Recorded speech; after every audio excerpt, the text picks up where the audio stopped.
right? And I Yeah, think, of course. that's part of the lesson too, is that humbling.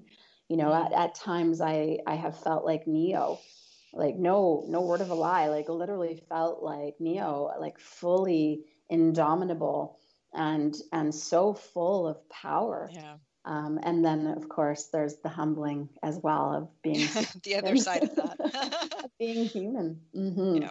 Yeah. So, you know that I love to talk about sacred sexuality, and I know that it had a role in your development, and it would be great if you could speak to that so that we Mm-hmm. can understand where that played in to your development. Absolutely. Yeah, absolutely. Throughout the process, there were actually times where I actually could feel, um, because as a channel, I'll take a step back. So one of the things that was part of my journey was to unblock the chakras. And so I did it with very high consciousness and very high intention. I traveled to Bali. I offered up each chakra at a temple that associated with each chakra, so that my tunnel of light, my pillar of light, would have zero levels of separation. So the chakras had kind of felt that they were interfering with that channel. And so after that experience, I felt that there was a block in my root space. And so when I would go into channel source energy, I could feel like I actually received very strongly the message that I needed to call in someone who could actually, through sacred sexuality, help clear that block. So it was really powerful for me to see the correspondence between being in this really like high frequency state and still understand how sexuality is such a beautiful part of our humanness and our Mm-hmm. connection to other. And so that was a really powerful lesson for me, because I actually needed a partner to assist me with healing and moving the energy in that blocked space. So that was one of the first things that came to me, in order to share of how important it can be to call in a sacred partner and to work with any blocks that we have in the root, and to do it consciously and lovingly, knowing that that is something that two people can do together. And then where sacred Yeah. sexuality really started to hone in for me was as the consciousness was being shared with me. The word sovereignty really started coming in a really powerful way. And this was, back in 2017. And it was a terminology that not a lot of us were familiar with. And so Mm-hmm. when we would go in and we would Google sovereignty, we would get a lot of information to do with sovereignty in this reality and how it applies to royalty. But that wasn't what we were personally experiencing.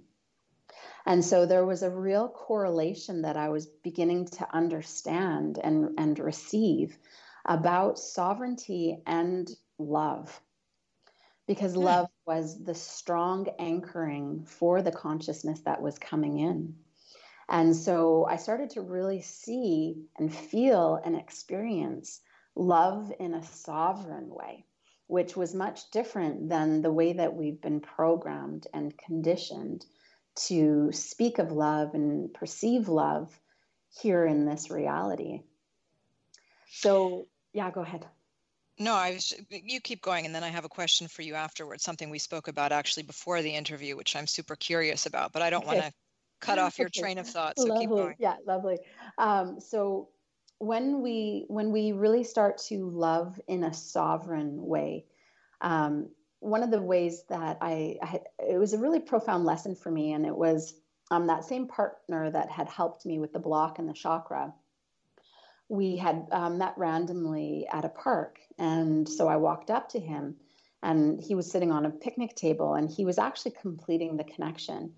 And I watched my body my body language. And I was so leaned over that I was actually leaning into him. And so it really helped me see where I was leaning out of my own sovereignty, out of my own individuality, out of my own independence, and leaning out of myself and into another. And so even though I had done all of this work and gotten all of the activations, it was a real eye opener. So for me, that was seeing this pillar of light within us almost as the number one. And so then when we're experiencing love with another, whether it's a child or a partner or family or a friend, we want to remain upright in our pillar of light. And for me, that's the symbol that I saw for sovereignty.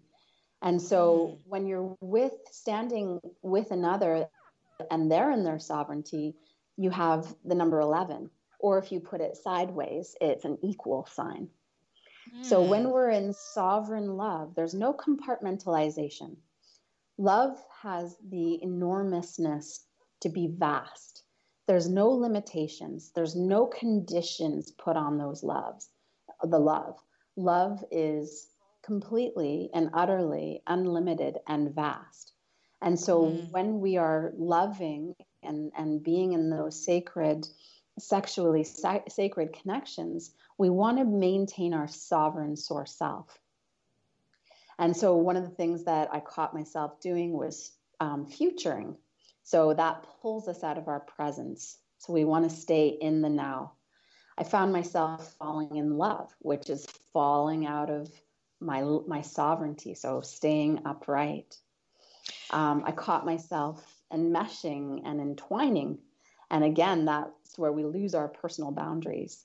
So sovereign love is a very, very powerful part of sacred sexuality. Amazing. And how do you see this term sovereignty, or, just sovereignty in general? How is it shifting in 2020? Everybody's kind of talking about this. Yeah, absolutely. Well, I think it's the ability, if you actually look it up, it's self-governing. So it's really tapping into your source self and not being swayed by the distortions of the reality that is being presented to you. It's not getting distracted by all those dense, fear-based stories and because they're all programs. They're all fear-based programs to knock us out of our sovereignty and knock us out of our power. Collectively, we have creator power within each and every one of us. We create our reality. So in order to stay sovereign, you stay in love, stay anchored in love, and you don't lean out into fear. You don't drop down into fear. Which is happening on a full-scale level right now. Full scale, yeah. So what I see happening is a very big divide happening of those who are able to maintain their sovereignty and to stay into a very open, vast, loving place where we accept everyone for their choices, and then there are the others that are falling into the fear. Yeah. So the summary is really just to stay in love, and when you're in love, you can't be in fear. That's so right. Bliss, thank you so much for taking the time to be with us on Divine Couples. It's an absolute pleasure. Thank you. My pleasure. And if you would like more information about BLISS PREMA, you can visit www.blissprema, BLISSPREMA.com. You can also visit her social media page on Instagram @BLISSPREMA. Thanks again for being with us on Divine Couples. You can feel free to check us out at www.divine-couples.com. And our social media page on Instagram is @divine.couples, adding intimacy, passion, and healing to your lives. Thanks for joining us on Divine Couples. I am your host, Naomi Slater. Join us next time to continue your journey in exploring the depths of your life force energy. Until then, this has been your host, Naomi Slater, If you have any more questions on this subject, feel free to reach out. Follow her on Instagram at divine.couples. And to see all of her offerings, visit her website at worldwideweb.divine-couples.com.